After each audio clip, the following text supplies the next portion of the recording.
यही देख करके बार बार आपको समझाया जाता है, ए भाई चूक मत करो। किसी से वैर थोड़ी है, द्वेष थोड़ी है।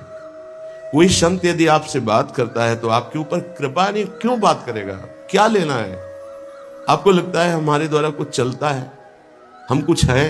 नहीं नहीं, भ्रम मत करिए, कोई भ्रम मत करिए। आपके लिए वो आपसे बात करते हैं, आपके कल्याण के लिए आपसे बात करते हैं, आपके कल्याण के लिए वो आपको डांटते हैं, आपके कल्याण के लिए आपको दुलार करते हैं। दोनों बातें समझ लीजिए। जो लाडली लाल में चित्त लगाए हुए हैं उनको कहीं किसी सुख की आकांक्षा नहीं। सच्चाई से समझ लीजिए, अगर वो सुख का कहीं खेल खेलते तुम्हें नजर आ रहे हैं, वो तुम्हारे लिए, तुम्हें दुलार कर रहे हैं, निकल चलो। तुम्हें डांट रहे हैं, निकल चलो। तुम्हें प्यार कर रहे हैं, निकल चलो। तुम्हारे मन को अपने प्यार में फांस करके श्री जी के चरणों में समर्पित कर देना, यही काम है। ये सब संतों का यही कार्य है। तुम्हारे संसार के प्यार में फैले हुए मन को समेटकर अपनी वाणी, अपने प्यार के बल से उसे प्रियालाल के चरणों में समर्पित कर देना। पर आपके अंदर ये चाह हो जाएगी, तभी आप उस प्यार को समेटने में सहयोग दे पाएंगे। मुझे अब इस ब्रह्मा के रचे हुए माया से मुक्त होना है। पर आप तो इन खिलौनों में राजी हैं, और जब इन खिलौनों से मन को हटाने की बात कही जाती है तो आपको बुरा लगता है। आपसे जिसे कहा जाता है कि अब आप ऐसे रहिए, मनो चिन्हारो नाय, तो आपको लगता है कि हमारे संबंधों में प्रहार कर रहे हैं। तुम्हारे संबंध जितने हैं, इनका प्रहार पहले हो चुका है काल के द्वारा, तुम इनको नहीं रोक पाओगे। काल पहले ही काट चुका है सारे संबंध। बस तुम संबंध का राग लेकर के यहां से जाओगे, दुर्गति हो जाएगी। और संबंध को प्रियालाल के चरणों में समर्पित करके जाओगे तो सदगति हो जाएगी, अनुराग हो जाएगा। जो आसक्ति संसार के संबंधों में, वही आसक्ति जब संत महापुरुषों से हो जाती तो मोक्ष का खुला हुआ द्वार ये भगवान कपिल देव जी कहते हैं। आप अपना अधिकार अपने में मत रखिए, गुरुजनों को दे दीजिए। अब हमारे जीवन की बागडोर आपके हाथ में है, आप जिस दिशा में चाहें ले चलें। हमारा केवल आपकी आज्ञा पालन करना कर्तव्य। तो कह रहे कदापि चिन्मयादुपरि चेत स्पृहा रोहणे। यदि तुम्हें इस चेतन अचेतन जगत से मुक्त होने की इच्छा जागृत हो गई है तो पहला, स्नेह का संबंध किसी से मत रखिए। स्नेह का संबंध केवल प्रियालाल से रखिए। वही स्नेह जो माता में, जो पिता में, जो भाई में, जो बंधु में, पत्नी में, पुत्र में, वही स्नेह प्रियालाल को चाहिए। आप और सब कुछ दो, भगवत प्राप्ति नहीं होगी। ये स्नेह दे दो तो भगवत प्राप्ति पक्की हो जाएगी। सबसे स्नेह करो श्यामा श्याम के संबंध से। हमारा स्नेह का संबंध श्यामा श्याम से, श्यामा श्याम के संबंध से स्नेह कोई फर्क नहीं पड़ेगा। पर आपको अभी ये कला नहीं आती है। आप जब तक एक बार समस्त संबंधों के स्नेह को बटोर कर प्रियालाल के चरणों में समर्पित नहीं कर देते, तब तक आपको लगेगा, वाणी से बोलोगे कि सब भगवत भाव से ही, लेकिन पूरा राग यही है, ये हमारे अमुक है, हमारे अमुक है। इसलिए इस रहस्य को समझो, पहले हटो। फिर जब वो राग अनुराग में बदल जाता है तो फिर पूरे विश्व से प्यार करो, कोई फर्क नहीं पड़ेगा। सब जीवन सो प्रीति रीति निवाहत आपने, क्योंकि वो रीति जानता है। हमारी रीति श्यामा श्याम के संबंध से ही सबको मानना। एकांत की रति विधान करो, शब्दों को समझिए। एकांत की रति विधान करो, अर्थात हमारे हृदय देश में केवल इष्ट और गुरुदेव के सिवा किसी से प्रीति नहीं। और बहुत इस बात से हम कमजोर हैं। कहीं न कहीं हम अपनी प्रीति, हमारा दोस्त है, हमारा मित्र है, हमारा रिश्ता है, हमारा संबंध है, तो श्री जी करुणा करके आपको लाई अपने संबंध पुष्ट करने के लिए। फिर भी आप अज्ञानवश उन्हीं संबंधों को पुष्ट करते हैं जिससे आपकी दुर्गति हो जाए। जो आपके अरे एक हिरण के बच्चा के संबंध ने एक जन्म नष्ट कर दिया, फिर और किसकी बात करें। इसलिए एकांत की रति विधान करो। एकांत की आपकी रति हो चुकी है, इसका परिचय आपके सामने भारी विपत्ति आई, मन केवल श्री जी में, भारी संपत्ति सुख संपदा केवल श्री जी में मन, यह है एकांत की रति। अब उसको कोई विचलित नहीं कर सकता। जहां विषयी जन रहते हैं, विषयी जन संभाषण करते हैं, उस स्थान में, उस भीड़ में, उन लोगों के बीच में अरुचि हो जाना। रतिम मदन मोहने, विदधताम तदेकांतिकीम, एकांतिकी भक्ति, विरति, जन समुदाय, प्रपंच भाषण करने वाले, इनसे संबंध है। ना संतु जनतापने प्रतिवसंतु वृंदावने, जनता अर्थात केवल विषय प्रपंच की वार्ता करने वाले, तापने, हृदय में ताप पैदा हो उनके संग नहीं, मुझे संग नहीं, कोई भी हो, प्रिया प्रीतम से तुम्हें मतलब नहीं, उनकी चर्चा से मतलब नहीं, उनके संबंध से मतलब नहीं, तो हमारा आपसे क्या संबंध। देखो, जगत के संबंध प्रियता दिखा करके भोग सामग्री दे सकते हैं, धन दे सकते हैं, व्यवस्था दे सकते हैं, पर प्रियालाल की प्रीति नहीं। पूज्य श्री रघुनाथ दास गोस्वामी जी जब अपने गृह का त्याग करके महाप्रभु चैतन्य देव की शरण में गए, तो 2-3 दिन जो महाप्रभु को भिक्षा आती थी उसी से महाप्रभु दे देते। उनको लगा कि नहीं, जीवन जब महाप्रभु को समर्पित है तो हमको जीने का ढंग सीखना चाहिए, कैसे हम विरक्त होकर के जिए। इतने में घर से भेजे हुए बहुत से सेवक, रुपया, सामग्री, रसोईया सब आ गया, क्योंकि बहुत बड़े धनी थे उनके पिताजी और पिता के भाई, दोनों के बीच में एक लाड़िले पुत्र थे पूज्य श्री रघुनाथ दास गोस्वामी, जिनकी समाधि राधा कुंड में विराजमान। अब सुंदर सुंदर पकवान, भोग सामग्री घर के भेजे हुए रसोइये सब बनाते, प्रभु को भोग लगता, महाप्रभु चैतन्य देव को। फिर विचार किया, क्या ये माता पिता के द्वारा दी हुई सुविधा वैराग्य में कलंक नहीं है? मेरा जीवन प्रभु के लिए, क्या मैं प्रभु आश्रित नहीं जी सकता? जब विरक्त हो गया तो माता पिता के द्वारा दी हुई भोग सामग्री से जीना निषेध है। प्रवृत्ति और निवृत्ति 2 मार्ग हैं। प्रवृत्ति मार्ग में स्वयं अधिकार हो जाता है पुत्र और पुत्री का माता पिता की संपत्ति पर, निवृत्ति मार्ग में नहीं, स्वीकृत नहीं है। निवृत्ति मार्ग में स्वीकृत नहीं। जिसने इस स्वीकृति को स्वीकार किया वो कच्चा ही बना रहता है पूरे जीवन, पक्का वो कच्चा बना रहता है। ये दृढ़ बात समझ लीजिए। आज तक इतिहास है विरक्तों का। निवृत्ति मार्ग पर अगर वैराग्य ले लिया तो माता पिता के द्वारा उसका भरण पोषण कभी नहीं हुआ। आप पढ़ करके देख लीजिए, चाहे कोई भी हो, किसी भी मार्ग का। जब रत्नावती जी ने, उनके लिए चिट्ठी आई, पुत्र ने भेजा कि पिता ने सभा में मुंडी का पुत्र कह के कहा, मतलब सन्यासिनी का पुत्र कह के, माता हमारी इस नाम की रक्षा करना। ये हुई चिट्ठी पढ़ी तो महल छोड़ दिया उसी समय, और नाई को बुलवाया, अपने जो राजरानी के बाल थे उतरवा दिया, और संत सभा में बैठ गए। आज से कहा राजअन्न का त्याग। अब ग्राम नगर के द्वारा दी हुई भिक्षा के द्वारा भरण पोषण होगा, इस राजा के द्वारा दिए हुए नहीं। और पति थे माधव सिंह। जब ये बात सुनी तो उनको भयंकर क्रोध हुआ।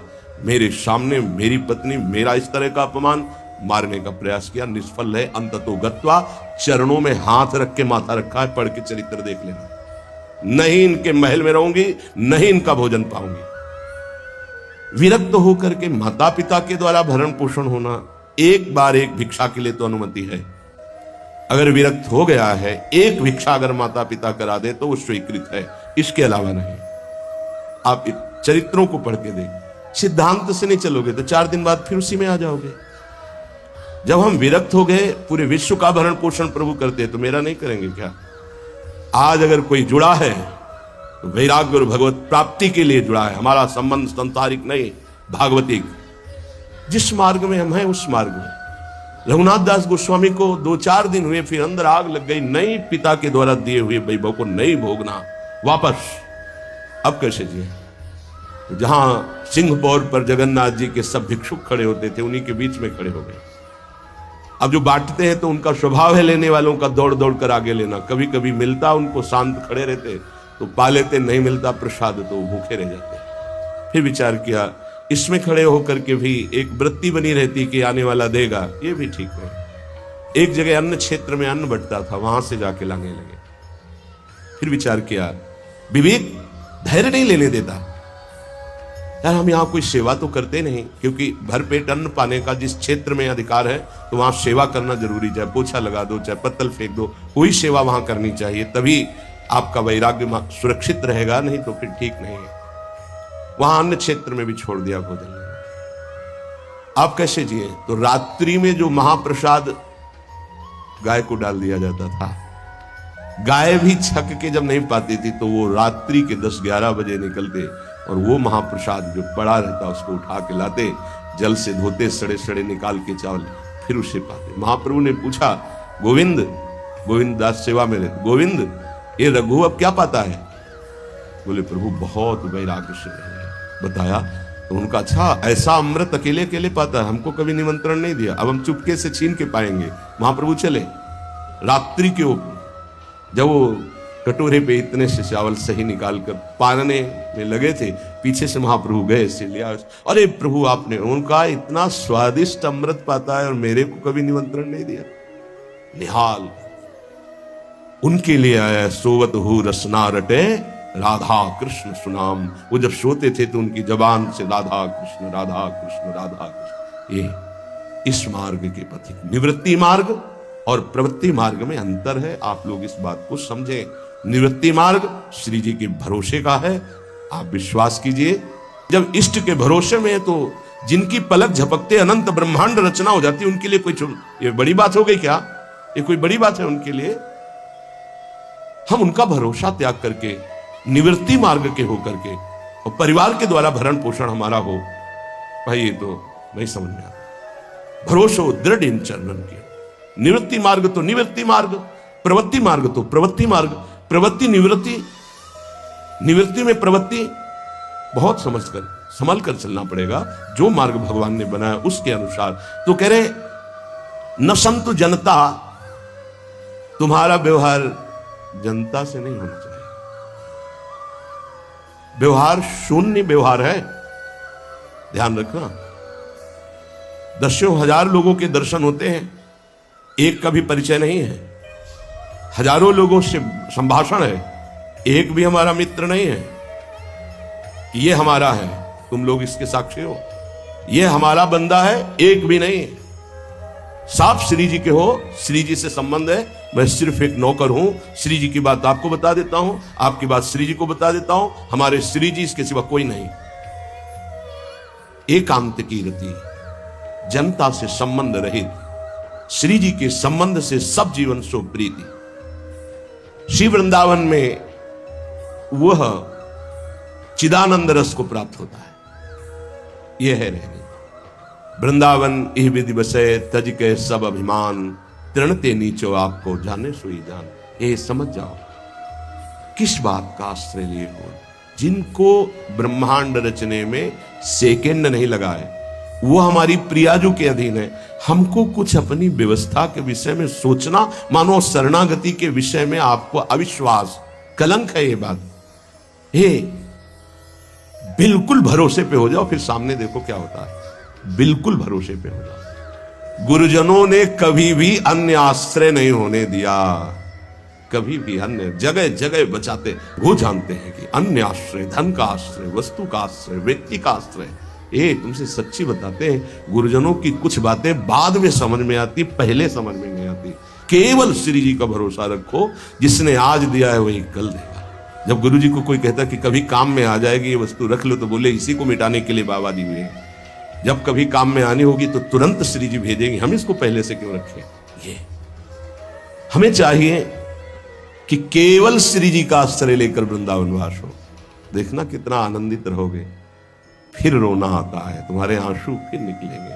जब आप एकांत में होंगे, आपका कोई नहीं होगा और आपकी परिस्थिति विपरीत होगी, तब जो शरणागति होती है वही भगवत प्राप्ति कराती है। जब तक विपरीत परिस्थिति नहीं आएगी तब तक शरणागति परिपक्व नहीं होगी। बात लिख लीजिए, चाहे वो द्रौपदी जी हो, चाहे गजराज गजेंद्र जी हो, चाहे कोई भी हो। जब ऐसी विपरीत परिस्थिति आए कि कोई भी सहयोगी नहीं रह गया, तब शुद्ध शरणागति और भगवत साक्षात्कार। उस दिन के लिए तैयार रहो और मांगो कि हमारी आसक्ति का नाश करने के लिए परिस्थिति ऐसी दे दो प्रभु कि सिर्फ आप पर दृष्टि हो, सिर्फ आप पर, ना कोई हमारा, ना हम किसी के, सिर्फ आप। मेरे तो गिरधर गोपाल, दूसरों न कोई। बात समझो, सत्संग की बात को समझो, परमार्थ की बात को समझो। तो जब कोई हमारे जीवन में प्रश्न आता तो जो नील चादर ओढ़े हुए विराजमान है, उनकी चादर की तरफ देखते, आकाश की तरफ। बाहर निकलकर आकाश की तरफ देखते, तत्काल उत्तर मिला है हमको, तत्काल भाग, यहां से भाग।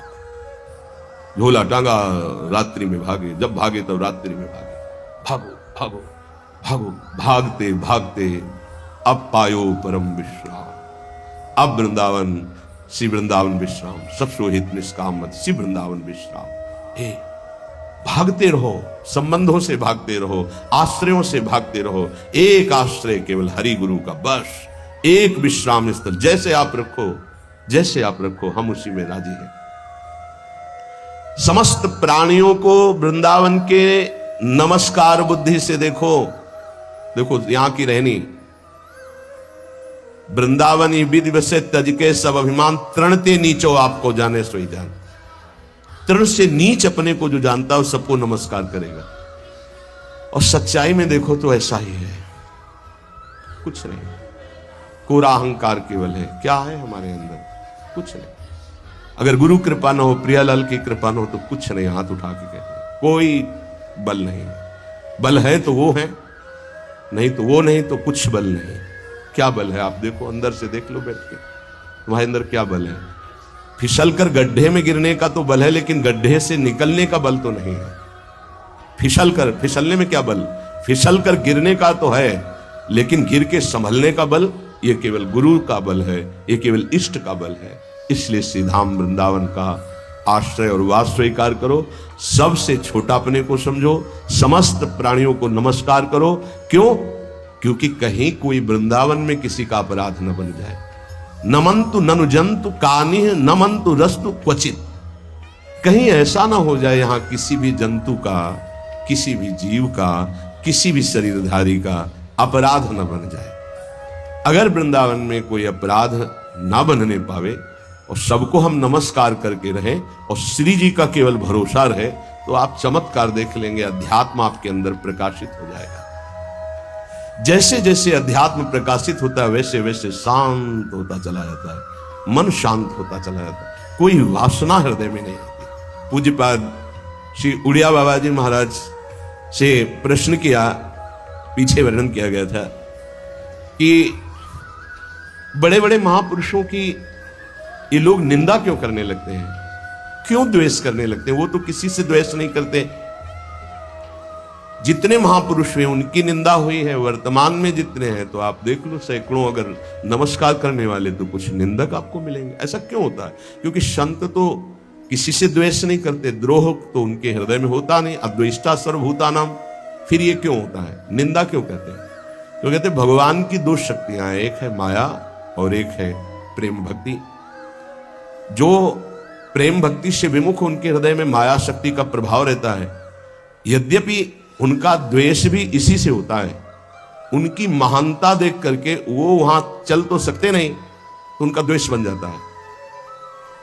महानता देख करके उसमें चल नहीं पाएंगे। जैसे कहावत में आता है कि एक अंगूर को बहुत कोशिश की पाने की, जब नहीं मिले तो प्रयास किया लेकिन नहीं मिला। तो उनका प्रयास माया जनित है, तो प्रेम या भक्ति या सद्गुण या भगवद आश्रय नहीं धारण कर पाते, तो उनको द्रोह हो जाता है संतों से। आप नरसिंह मेहता जी का क्षेत्र देखिए, बड़े बड़े भक्तों का, उन्हीं के गांव के लोग, उन्हीं के घर के परिवार के जनों ने ही द्रोह पैदा कर दिया। द्वेष, निंदा, मारने की चेष्टा, अपमान, ऐसे। अच्छा सोचो, उड़िया बाबा जैसे महापुरुष से क्या कभी ऐसा हो सकता है कि उनके मारने के लिए आदमी लगा दे? विचार करके देखो। पैसा देकर भेजा गया था कि सत्संग में जाके नाक काट लो। वो आदमी चुपचाप चाकू लेकर के आया और प्रणाम के बहाने तो संतों के सामने कौन रोकता? तत्काल चाकू निकाली और जे भी मारा तो हाथ पकड़ते पकड़ते चावल भर नाक में चल, मतलब थोड़ा सा ऐसे खून निकलने लगा। ऐसे बाबा ने रोका, पकड़ा और गुफा में ले गए। आज भी गुफा नीचे जो बनी हुई, बैठे और गर्म दूध चीनी डाल के मंगवाया, पिलाया और कहा धैर्य धारण करो, बिल्कुल डरो मत, तुम्हें कोई नहीं मारेगा, तुमने ऐसा क्यों किया? वो रो पड़ा संत कृपा देख के और कहा बाबा मुझे इतने 1000 रुपए देने की बात कही गई थी कि बाबा मैं गरीब आदमी हूँ, पैसे के लोभ से बुद्धि मारी गई। उन्होंने कहा बस तुम ऐसे नाक में चाकू मार देना। ऐसा बाबा ने कहा कोई बात नहीं। कहाँ से आए हो? बोले हाथरस के हैं। बाबा ने ये नहीं पूछा कि किसने भेजा है। चतुरता इस बात की कि सब शिष्य थे, अगर ये पता चल जाए कि किसने तो उससे द्रोह हो जाएगा ना, बस इतना पूछा था। क्यों तुमने ऐसा किया? तो बोले मुझे पैसा, ये नहीं पूछा किसने किया, क्योंकि उससे द्वेष हो जाएगा। अपने शिष्यों से कहा शपथ है हमारी, इसे डांटना भी नहीं, और हाथरस की बस में सुरक्षित बैठाल कर गया, चल जाओ। बोलो ऐसे महापुरुष को फिर बाद में मिला, द्वेष की हद हो गई, संसार द्वेष की सूली पे चढ़ा दिया, जहर पिला दिया, मीरा जी को जहर पिला दिया, प्रहलाद जी को। क्यों ऐसा करते हैं लोग? बोले माया से आसक्त चित्त वाले जब भक्त को देखते हैं तो उनके अंदर गाली देने का मन होता है, जलन पैदा होती है, स्वभाव ऐसा स्वाभाविक है। उनके हृदय में इतना द्वेष पैदा होता है कि वो दुष्ट हृदय कैसे इनकी हानि हो, बस ये सोचते हैं कैसे इनकी। बड़ा विचित्र खेल है ये संतों के साथ। क्यों? पलटू बाबा को अयोध्या में झोपड़ी में ही आग लगा दी आसपास से, ऐसा क्यों होता है? तो बोलिए माया शक्ति कि जिसके हृदय में माया का प्रभाव, मलिन हृदय होता है, वो संतों से स्वाभाविक द्वेष करते हैं, जो कि द्वेष के पात्र नहीं है। वो किसी से वो द्वेष नहीं करते। एक संत आप चरित्र उठा करके देखो, संतों से द्वेष करने वाले प्रत्येक महापुरुष के जीवन में देखा गया कि द्वेष करने वाले, और कोई कोई तो उन्हीं के पार्षदों के रूप में द्वेष करने लगे, उन्हीं के पार्षद बनकर उनकी खिलाफत करने लगे, और उन्हीं के पार्षदों के द्वारा उनको सूली पर चढ़ाया गया। बड़ा विचित्र माया का खेल है। इसी से वो भक्तों की निंदा करते हैं और भक्तों से द्रोह करके अपना सर्वनाश कर लेते हैं। तो क्या इससे बचा जा सकता है? यदि भगवान का नाम जप करने लगे, भगवान का आश्रय ले ले, तो दृष्टि बदल जाएगी। आप देख लेना, दृष्टि बदल जाएगी। नाम जापक सहृदय होता है, वो घोर पापी पर भी प्यार करता है। लोग समझते नहीं उनके हृदय को। घोर पापी को भी वो प्यार करके भगवान से मिलाना चाहते हैं। यदि आप नाम जप करते हैं तो आप बच सकते हैं, नहीं संत द्रोह की वृत्ति अंदर पैदा हो जाएगी। ये माया है। ये जहां किसी महापुरुष का यश सुन तो वही निंदा शुरू कर देता है, क्योंकि माया उसका पतन कराती है और भक्ति उत्थान कराती है।